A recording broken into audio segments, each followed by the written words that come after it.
If you or someone you care for have medical problems, hearing loss, blindness, or other challenges, the first step to take in preparing for hurricane season is to get a good support system. Who can you count on for help in an emergency? We can all use help. And for persons with special needs, teaming up with a hurricane helper is a great way to be prepared. Who can you depend on when a hurricane is coming? Who understands what you need and will be able to help? And if you know someone with special needs, have you let them know they can count on you in an emergency? Once you've teamed up with a helper, talk about the different ways you can communicate. Now, you have my new office number, right? Right. Because different emergencies can knock out different systems, so the more ways you have to stay in touch, the better. Do you have a standard phone connection that doesn't need electricity if the power goes out or cell phone lines are jammed? Will you and your hurricane helper be together during a storm?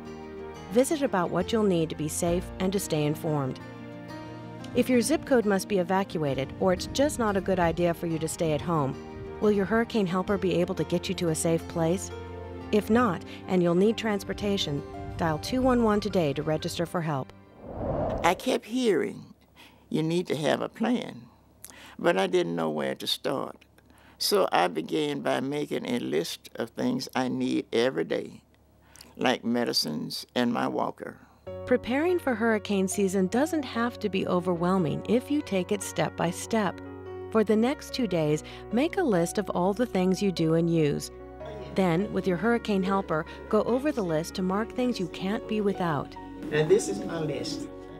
If you have a child with special needs, keep a journal of everything that's used to care for them.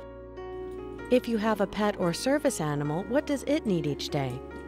Now that you have your list, what extras would you need to have to stay in your home for at least a week or more without electricity, or any way to get supplies, including medications, batteries for hearing aids, and anything you might need for the equipment you depend on? Then, buy a few extras each time you shop, so that the cost of being prepared isn't as difficult. When you see your physician, ask about getting extra medications to keep with your hurricane supplies and written prescriptions that can be kept with other important papers. If you must evacuate your home, is the equipment that you use portable, or will you need something else to travel with? Helping to make a plan by starting with a list of everyday needs and storing extras a little at a time is a great example of how hurricane helpers can really make a difference. Staying safe is what preparing for hurricanes and other emergencies is all about. How safe is your home, and what should you do to be ready? Every home should have basic safety equipment like fire extinguishers and smoke detectors. Do you keep them working with fresh batteries, and are you able to operate them on your own? If not, helping to make your home safe is another important job for hurricane helpers. Remember the list you made of things you depend on every day? Be sure you have the supplies you will need to be self-sufficient at home for several days without running water or electricity. If you're relying on agencies that help you now to continue helping during a hurricane, don't assume anything. Talk directly with your support systems to be sure that any supplies or assistance that you're counting on will be there when you need it. And if you depend on electricity for life support equipment, be sure that both your power company and local fire department have been notified. Still, even though you may be on a power priority list, it's important to have backup power options like batteries and generators for vital equipment. Who will be with you during a hurricane? Practice with your hurricane helper any assistance they will need to provide, including medications you take and how to operate any equipment that you use. Sometimes staying home isn't an option. If an evacuation is necessary or being home without electricity or running water for several days will be dangerous for you, then have a plan ready for when it's time to move to a safer location. Just like there are different strengths of hurricanes, there are different levels of risk for areas in their path. The closer you live to the coastline, the more likely you are to be evacuated.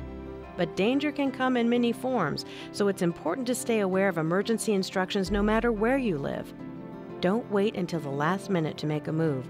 If you have special needs, it's much better to give yourself plenty of travel time to get to safety. Know what you'll need from your list to be safely away from home for at least 2 weeks. Seal medications, hearing aid batteries, and any other supplies that shouldn't get wet into plastic bags. Important documents like family phone numbers, copies of written prescriptions, insurance and benefit cards, Emergency health information such as allergies and physician contact information should also be stored in watertight plastic and kept where you can get to them quickly. Keep a pen and paper handy if you have difficulty communicating or remembering instructions. And tags with your name, address, and phone number should be put on any equipment that you'll be taking with you. When it's time to leave, will you travel with your hurricane helper? If he or she can't get to you, do you have a backup helper for getting to a safe place?